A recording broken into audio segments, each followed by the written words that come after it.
And before we start, you know what I'm going to say? I'm going to say we're loving it, loving it, loving it. We're loving it like this. And like that. this and that, yeah. And what like early like reggae artists were influencing you?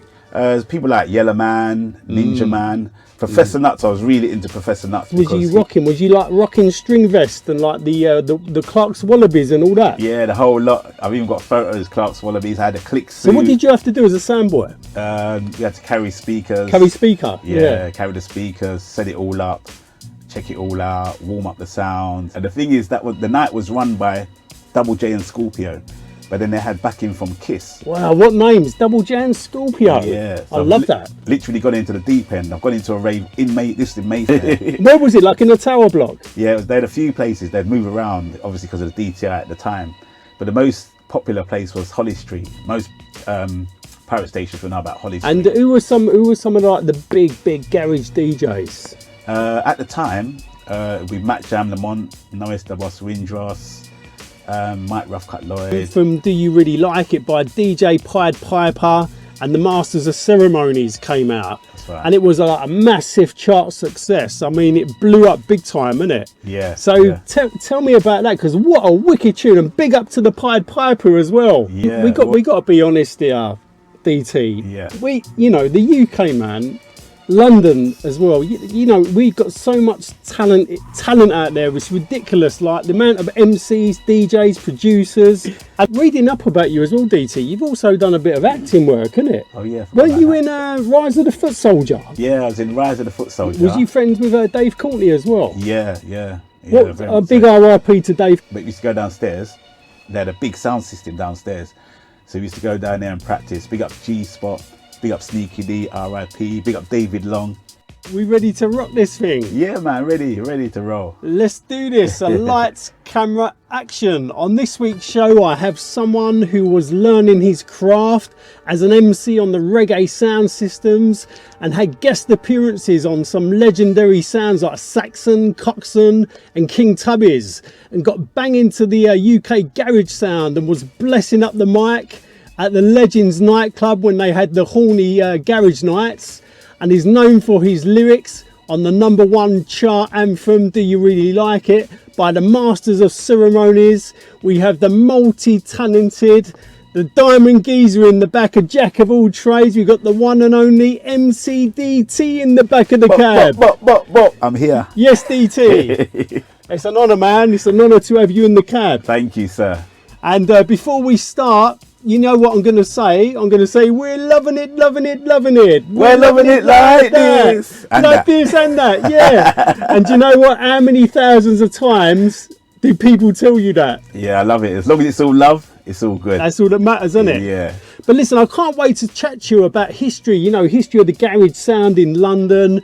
And, we're going to take this way back into time. So it's going to be an incredible interview. So anyone watching this, share this around the socials, subscribe to the channel and leave a comment below on how you got into the garage scene as well. Because it's kind of like, a bit new to me, this garage thing. I was into it, but, I wasn't going massively into the club, like the clubbing thing and all that. So it's kind of going to be a bit of an eye-opener to me as well. Yeah.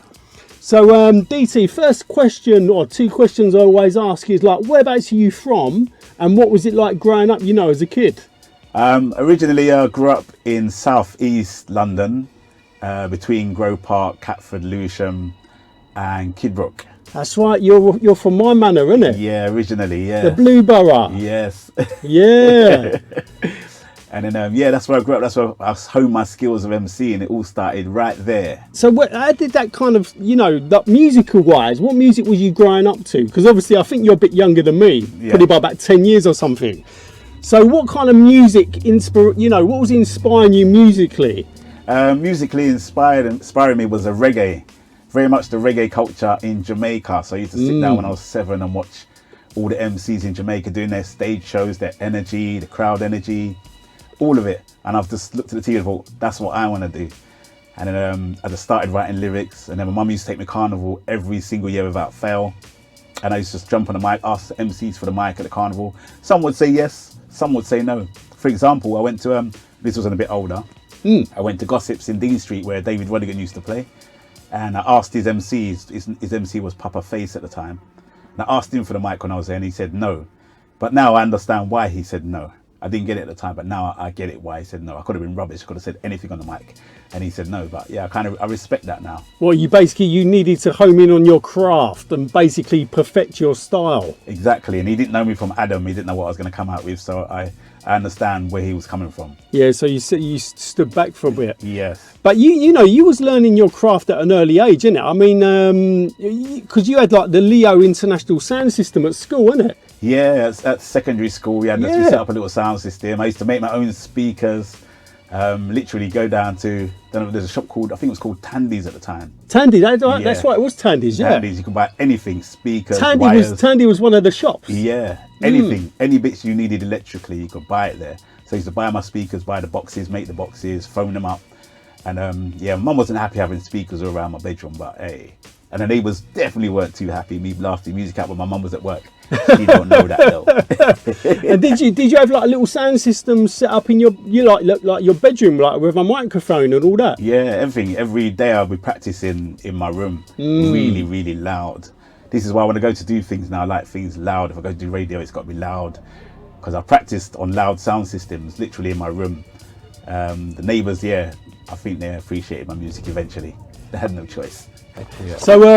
So you was like rocking it at an early age in your bedroom, yeah? And what was your mum saying? Was she impressed?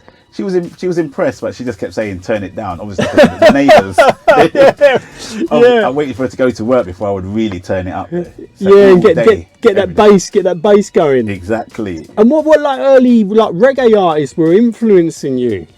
People like Yellow Man, Ninja Man, Professor Nuts. I was really into Professor Nuts because he used to do lyrics that were comical and story, like really story lyrics. Papa San, Eka Mouse. I met Eka Mouse when I was about 16. Did you really? Yeah, I met Eka Mouse. Eka Mouse has got his own style of sound as well, hasn't it? Yeah, and his height was, when I saw how tall he was, wow. Well, is he really tall? Yeah, he's about 7 foot. No. Yeah, he's really tall. Wow.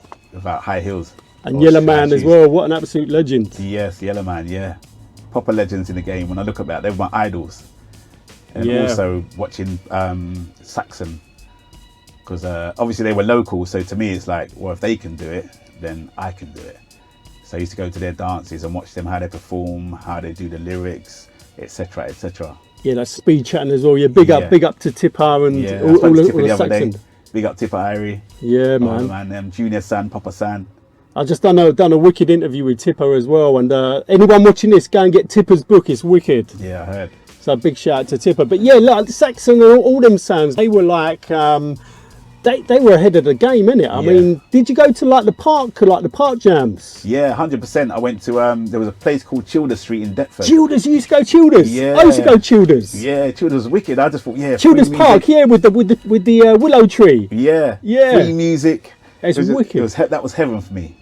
Because I had most of the time to go to these dances, I had to sneak out of the house because my mum was like, no, you ain't going out to them dances. So I had to sneak out of the house until I got caught, of course. Man, you must have been proper young. Yeah. Because I was going over Childers and Fordham Park, must have been like late 70s. Yeah, but because it was free, it was like, it was a good look because it was free, just walking there, no problem.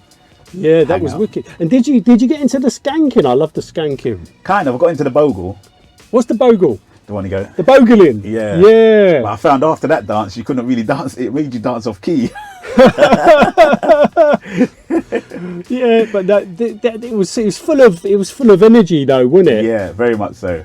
Very much so. And it was full of energy. It was an amazing scene. And what kind of garms was you rocking? Was you like rocking string vest and like the Clark's Wallabies and all that? Yeah, the whole lot. I've even got photos. Clark's Wallabies. I had a click suit. Oh, you had the click suit? Yeah, I had the click suit with the boots, whatever. Yeah, I was rocking it with a nice string vest underneath. I was making my own clothes then as well, so I made my own click suit. Did you? Yeah, I found it really hard to find one I really liked.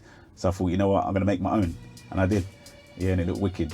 Where was you getting your garms? All like from around South East London? No, I went to Brixton to get mine. Brixton, yeah. To travel to Brixton, get the garms from Brixton. And then, yeah, spoke them in South East London. And the people were like, where'd you get that from? I was like, well, that would be telling. You had to keep it under wraps, didn't it? Yeah, exactly. And in terms of like Notting Hill Carnival, I mean, the carnival's like amazing as well, wasn't it? Yeah. Like the West London sound, you know, Duke Vin and all them guys, Can't Suckle. I mean, they was like first generation sound system in London. Yeah. But when's the first time you went carnival, and what did you think of carnival? The first time I went was, I can't remember what year it was. I was 7. Just when mum taking me there, and I was like, wow, I love this. Like free music, free everything, not free everything, but you know, free music and free vibes. And I just thought, yeah, I love this vibe. This is what I want to do. And yeah, been going every year since, literally. They've asked me to fly away and do gigs on the carnival weekend. I'm like, nah, I'm staying here because I want to go to carnival. You love carnival. Yeah, it's a nice way to give something back to people as well, that I paid for you all those years to come and see you. Now they can come and see you for free for one day of the year. And nowadays, like, carnival's massive, isn't it? I mean, it's like, it's on another level now, isn't it? Exactly, and we're in carnival area now. I mean, I used to go carnival back in, I think it was 85, 86, and like, we used to check out Norman J. Yeah. And Norman J was like DJing on a couple of like, you know what plasterers used to use with the wallpaper thing? Yeah. He used to like have the, he used to have the decks on them. Yeah. And it was nothing like what it become with on the bus and all that. It was none of that. Yeah. It was like, it was still really kind of, you could say a bit more like, still like underground. Yeah. But the thing for the decks was to stop it from shaking. The things underneath the decks, that was to stop it, like the bass was to stop the bass shaking the turntable. Yeah. Was you a sound boy as well then on the reggae thing? Yeah, 100%. Yeah, that was my main thing at the time. So what did you have to do as a sound boy? We had to carry speakers. Carry speaker. Yeah, carry the speakers, set it all up, check it all out, warm up the sound, and then MC on it as well. Wow. Yeah. And what was that like MCing in front of, you know, the first time you was MCing in front of like some legendary MCs? I mean, because you obviously MC'd obviously on Saxon Sound, didn't it? And like King Tubby's and that. Yeah. So what was that like? That must have been like an absolute honour. Yeah, it was really like excitable. I remember I MC'd for Tony Williams in Clapham once. Wow. With Leslie Lyrics. They probably just thought me, who's this kid? That's what they probably thought. Because you was probably young, you was young back then, didn't you? Yeah, and small for my age. Yeah. So I actually looked younger than what I actually was back then as well. Yeah, that must have been a massive highlight for you. Yeah, big time. But like music, you know, music was developing fast, especially like in the 80s and the 90s. We went, you know, back in the 80s, we went through like early rap, which become hip hop. Yeah. Then, you know, house music was coming in. You got having hardcore drum and bass, jungle, garage. You know, was you getting into other styles of music as well as like the reggae sound? Was you like checking out other styles of music? Yeah, I mean, for me, anything I could MC on, I'll be into it. So I've done hip hop tracks, I've done reggae tracks, drum and bass tracks, and garage tracks, house tracks. Anything that's MCable on, I'll be on it. You do it. So you can do a bit of rapping as well. Yeah. I don't stick myself in one pigeonhole because I've gone through all the genres. So, you know, I try and do as much as I can. In terms of hip hop, who was you rating like within the hip hop circles? Redman was my guy. Redman. Yeah, Redman all the way. My favourite MC, and then Eminem. Oh really? Yeah. Their styles are actually similar, but different voices. If people really look at their styles and their flows, it's kind of similar, but just different voices. And Fabulous, can't forget Fabulous. Yeah. And you know, you got like big into like the garage sound. So tell me about that, because like that. When did that start in London? Was it 1994? Yeah, 1994 for the UK garage. They were playing US garage before that. And how I got into garage was actually an accident, because we've just been MCing at a drum and bass rave. I think it was in Manor House. And then my friend said to me, let's go to this club called Legends. And I said, what music they play? And he said, house and garage. And I was like, I'm not really into that.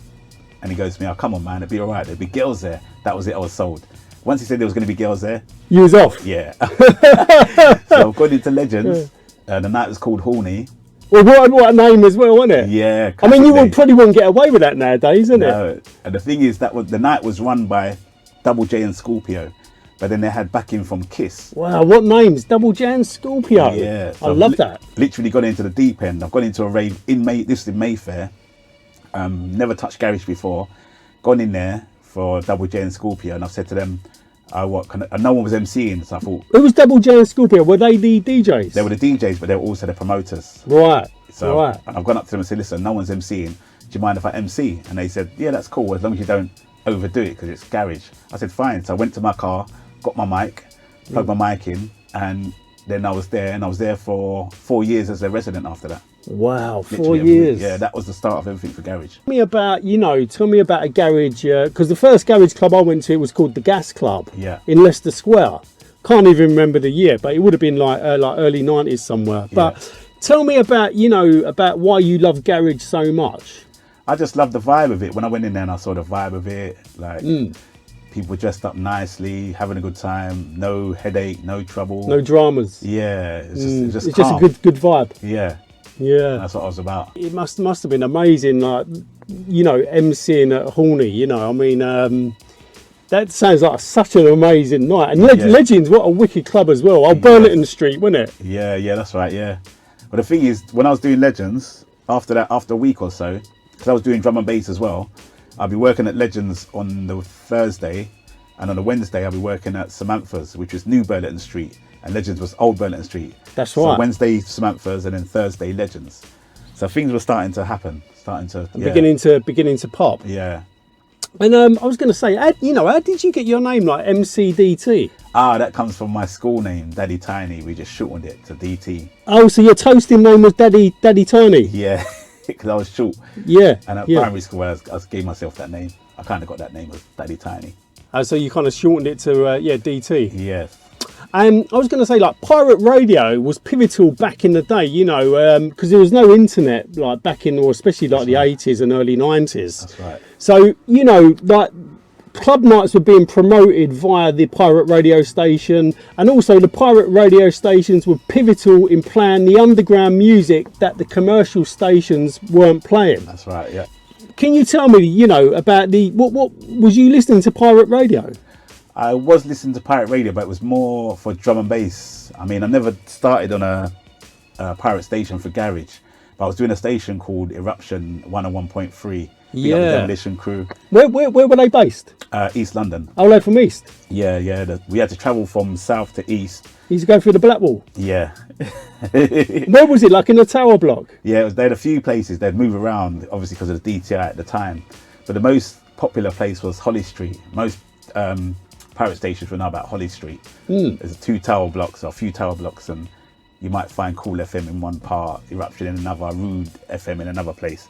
But Holly Street was quite big at the time. I think they pulled that down now. But that was a big part of my career, doing Eruption, big time. And what made MCing on a pirate radio station so good? Was it because like you was going across the airwaves across London and? Yeah, it was a lot more people hearing you. Yeah. There was no rules or restrictions. So it wasn't like you was based in Legends with one crowd. You was like your MCing. It was getting across like the whole of London, isn't it? Yeah. And possibly further if it's getting taped. Yeah. Them tapes will probably getting flung out like all over the shop. Exactly. You can still find those tapes online now. I think it's called Rave Tape Archive or something. Really? On Mixcloud, yeah. Who else did you meet on the Eruption? I mean, there must have been some other like wicked MCs and DJs. Yeah, I was working with a DJ called DJ Devastate and DJ Extent, and my cousin MC MA. He's the one who brought me onto Eruption. He's like, yeah, look, they got this station, they're doing a show, come and MC up there. I was like, okay then. But I met people like Clarky, Chase and Status, DJ Hype, Zinc. All the top players I met and I worked with at the time. Worked for places like Thunder and Joy, London Something. Yeah, a lot of promoters back then. And who were some of like the big garage DJs? At the time, we Matt Jam Lamont, Nois the Boss Windross, Mike Roughcut Lloyd. The normal people you'd find now are still doing it today. What was Garage Nation like? That must have been incredible. Yeah, because that was massive, wasn't it? Yeah, Garage Nation is always a good vibe. Always a good vibe. Always a good mixture of crowd. Always a good vibe in Garage Nation. I've done one on Saturday. It was a brunch. That was really good. Really good. And what are they like in like big warehouses? Yeah, they used to be all the time. It used to be every week at Bagley's, or they used to do Bagley's. Yeah, Bagley's, man. What a venue, isn't it? King's Cross. Yeah, it's not there anymore, unfortunately. Yeah, it's all changing now, isn't it? Yeah. So but yeah, Bagley's a wicked venue. Yeah. So yeah, that was Garage Nation. You can't go wrong with a Garage Nation. And who was bringing in, like, who was they getting to DJ at Garage Nation? Was there some, like, you know, DJs that were, like, regular? Yeah, I mean, the same kind of lineup with the Noise, Boss Windross, Mike Roughcut Lloyd, Matt Jam Lamont. Yeah, same kind of lineup, if you know what I mean. So I need to speak to them guys in the cab, innit? Yeah, I need to have a little cab chat with them. It'd be amazing. But back in 2001, the club anthem "Do You Really Like It" by DJ Pied Piper and the Masters of Ceremonies came out. That's right. And it was a massive chart success. I mean, it blew up big time, innit? Yeah. So tell me about that, because what a wicked tune, and big up to the Pied Piper as well. Yeah. Well, big up Pied Piper. So how did all that happen? What it is Pied Piper's brother, Unknown MC, approached me and said he wants to do a track. In K Sly? Yeah, K Sly, yeah. That's actually K Sly's brother? Yeah. Wow. I mean, K Sly, big up to K Sly as well, absolute legend as well. Hijack, yeah, yes. Big up Pied Piper, Unknown MC, Sharky P, Melody. So he's approached me to do the track, and I've said, yeah, okay then. So we've just literally gone to Piper's house, spat over the beat. And then where was that? Over in Stockwell? No, it was in South East London. Yeah. Yeah, that sort of way. And we've gone there, spat our bars that we're known for, and they compiled it together, and then Do You Really Like It was born. So you just flowed with it, and then it just kind of it kicked off. But the funny thing is that the hook that I used on Do You Really Like It is the same hook I've been using in the clubs for the last 4 or 5 years, whatever. And this just took it to a new audience, because people were already singing it in the raves, and they took it to a whole new audience, which was good. Yeah, I mean, it blew up. Was you like touring or anything like that? Yeah, we've done the tours, we've done the Smash It tours, we've done all that kind of stuff back in the day. I don't think they do Smash Hits anymore. Yeah, that was big back in the day, innit? Yeah. For like the teeny boppers. Yeah, and Top of the Pops. Top of the Pops, yeah. All that kind of stuff. Was you on Top of the Pops? Yeah, we've done it all. CD UK, Live and Kicking, Top of the Pops. Wow. Done the whole lot. We were everywhere. We were busy, really busy. Up and down the motorways. So you was really pushing it out there. Yeah. Was it fun making the track as well? Yeah, that was big fun. We just went down there and just literally spat our bars. And you rocked that track in a day? Yeah, I think we've done our bits in a day easily, I'd say. Do you know what? It only really takes that one spark, innit? Yeah. And that must have ignited you into the big time. Yeah, it did. It protected me from there to there, which was great. Blew up, yeah. And for all of us. Do you kind of get like people approaching you sometimes saying, "Oh, can we have selfies and all that?" Like, do you get spotted? Yeah, all the time. I just went to get my tyres done, and then the guy was like, "Yeah, I know you." Blah blah blah. He's got me singing on his phone for his mates. He started doing the lyrics. Yeah. And you was also on a 60-minute live with Craig David, Mr. Jam, Big Nasty, Corrupt FM, Scott Garcia, and MC Vapor. That's right. Yeah. That was a good day. Where was that? That was at Radio 1. Just got the call and they said, "Oh, can you come in and do a little bit?" I was like, "Yeah, no problem." Went in there, done it, and it was a good day, man. I'm glad I've done that actually. That was a very good. I still get people coming up to me and say, "Yeah, I saw that Craig David thing." So yeah, it's all love. It's blew up in it on the old YouTube. Yeah, it's had lots of views. And tell me about some of the other tunes you've made as well, because you've got Jump Up and there's also all loads of different tracks, isn't it? Yeah, got a new tune. That tune I called is Jump Up with MCRB. Big up Long Time Records, big up Chronic Records, Chronic Studios, big up Nick, Charlotte, C-Day, all the crew at Chronic Studios. We've done the tune there with Chronic, and now I've got a couple of tunes out with Jamie Rodigan and Crate Classics. What's it called again? Stone Ginger Wine and Jodie and Natty. Stone Ginger Wine it's called. How can you support that? Just go. It should be on Spotify. You can look it up on Spotify, Beatport, all the regular normal all the platforms. Yeah, that was good. That's a drum and bass track. Oh, is it? Yeah, that one's drum and bass. I mean, there's so we got to be honest here, DT. Yeah. The UK, London as well. We've got so much talent out there. It's ridiculous. Like the amount of MCs, DJs, producers, creative types. Exactly. We're flooded with like talent, isn't it? Yeah, that's why when people say to me, you should go to America and do something in America, I'm like, nah, I'd rather work with people here. You know what I mean? I mean, I'm loving the grime stuff because the grime is, to me, is a progression of MCs in this country. and I loving the way they're spitting like raw. And the production as well on some of Yeah. them grime tunes. Yeah, it's all good. I remember I used to have interviews with Touch magazine, and I used to always cuss them and say, well, I don't know if I want to do your interview because you're a British magazine and all you seem to be doing is interviewing US artists. So how does that make sense? Well, they talked me into it. I bet you done it. You done Yeah. it. Yeah. And reading up about you as well, DT, you've also done a bit of acting work, isn't it? Oh yeah. Weren't you in Rise of the Foot Soldier? Yeah, I was in Rise of the Foot Soldier. That was by accident.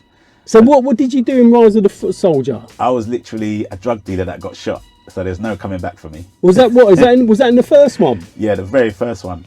I went to the actual day they were filming with my friend because he was going to be an extra. So I just went down there with him, and it turned out that I knew the casting lady, and she said to me, instead of doing that bit with him, which was under a tunnel in some dirty thing, I was like, I'm not really doing that. She said, oh, I've got a part for you here. I was like, okay, I'll take that, and that's how I got the part. Big up Julie Dunn. Yeah, wicked. Yeah. I'm going to have to dig that clip out up Yeah. on. I've got the DVD at home. Yeah, good film. And I was in a film called One Man and His Dog. One Man and His Dog. Yeah. That's right. Big up Lee Pavey. Big up Terry Turbo for making it happen. That was actually, Lee Pavey approached me in Legends. He approached me a year before he actually needed me to come and film. So he come up to me and I thought, oh, this ain't happening. He's approached me and he's asked me about it, but nothing's happening. Then a year later, he's come up to me and said, yeah, I'm ready. Boom, done. Noise the Boss was in that as well. Noise the Boss, Windross. Oh, really? What was And the... Jason K, R.I.P.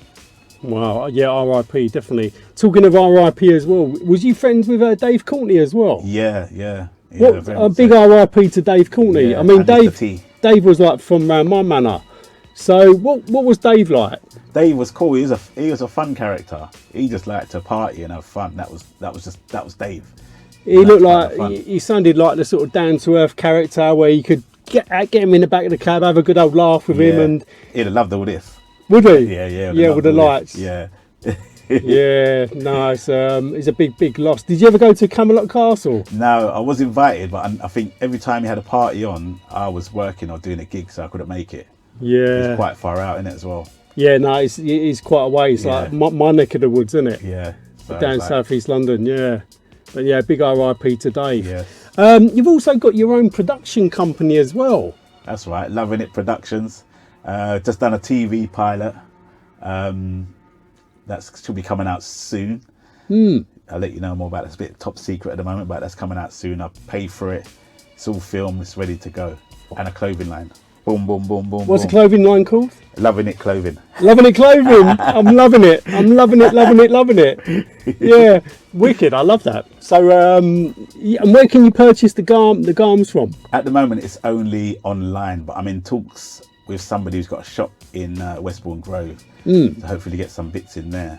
So And I do was gonna see what a they few say. bits online as well. Yeah. Um, So they say. And musically as well. What are you working on musically?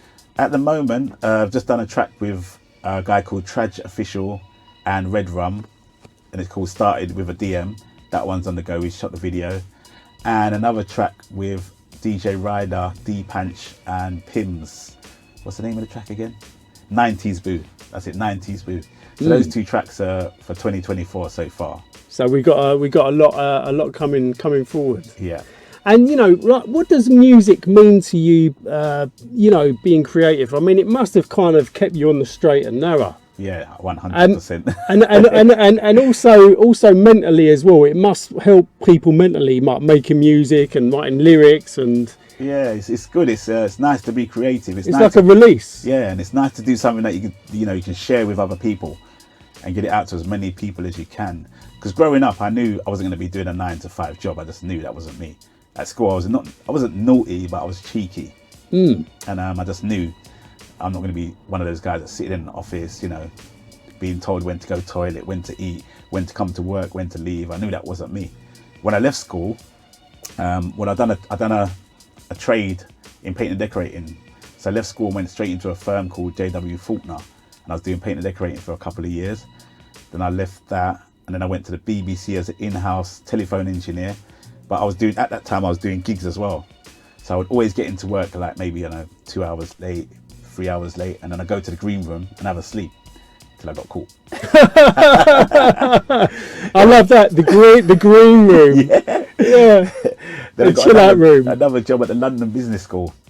This time I was an in-house painting decorator. Same thing. I'd arrive late, and in the end they got fed up with me as well, and I just left. And and then I just thought, you know what, it's time to take this MCing a bit more seriously now and use it as a career. I literally used the BBC and the London Business School just as a paycheck to get to where I want to get to. I knew I wasn't going to stay there for long. You know, how often was you, you know, back in the day, how often was you like learning your craft as an MC, you know, chatting on the mic? Was you like constantly at it, like not 24/7, but like pretty much? Yeah, it was more or less 24/7. Because if we weren't at my house MCing and playing music, it was at somebody else's house MCing and playing music. And we had this place in Brixton called Greenleaf. So it was like a shop. I'm not sure what used to go on in this shop, but we used to go downstairs. They had a big sound system downstairs. So we used to go down there and practice. Big up G-Spot, big up Sneaky D, R.I.P., big up David Long. Yeah, so we used to go down there and practice, which was wicked. Because it was loud, like a proper sound system down there. And I don't know how they got away with it. Because this was in the daytime, all day. What was it, like a record shop? No, it wasn't. I don't know what it was. I don't know what it was upstairs, but I just know downstairs they had the sound system, and they were happy for us to come in and just practice. Oh yeah, big up Red Fire, big up Fat Daddy Escobar, big up Naz. Big up to all them guys. Yes. Yeah, there's so many names like, you know, we can mention, isn't it? Yeah, big up Stereo Mellow as well.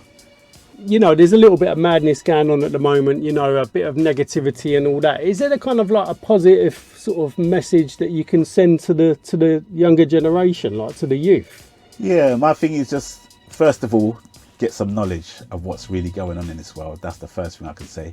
Next thing I can say is just follow your heart in what you want to do. Don't think you've got to do what the system tells you to do. Do what your passion is. That's the main thing I can say. Because I knew this was my passion. And I knew I was going to follow it through no matter what. So do what your passion tells you to do, you know, whether it's art, whether it's, you know, driving, whatever it is, yeah, do it. Don't think, you know what, I need to do this job, I need to do this. You don't need to do anything. You need to live your life. You got to stick with what you believe in. Yeah, exactly that. Yeah, the thing is, like nowadays, like it must be tough for you to actually like make it and make money from this, because things like Spotify and all that is kind of killing it a bit, isn't it? Like, Yeah. It's only really, you could say, the kind of 0.1% or whatever it is that are kind of making money from this thing nowadays. Like back in the day, you know, you had Top of the Pops and all that, and you know, you were selling vinyl. Then later on come the CDs. Yeah. You was making money. Now it's all kind of downloading, MP3 streaming, all this stuff, and it's taking a lot of the kind of, you could say, the wealth or the money out of the system. Yeah, yeah. So it must be really tough when, you know, you're so talented, but you kind of can't make a living from it. Yeah, but that's why I said, if you got, it's a nice living, but you still got to treat it as a business.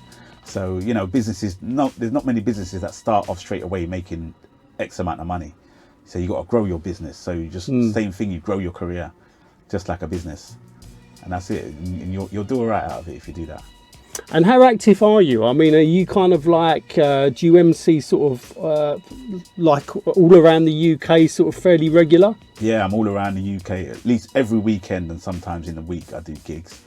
But it's literally every weekend. If I'm not, like tomorrow I'm going to Amsterdam, for example, and then Sunday going to Cyprus. So it's taken me a lot of places. I've been to Japan 3 times, been to South Africa to MC.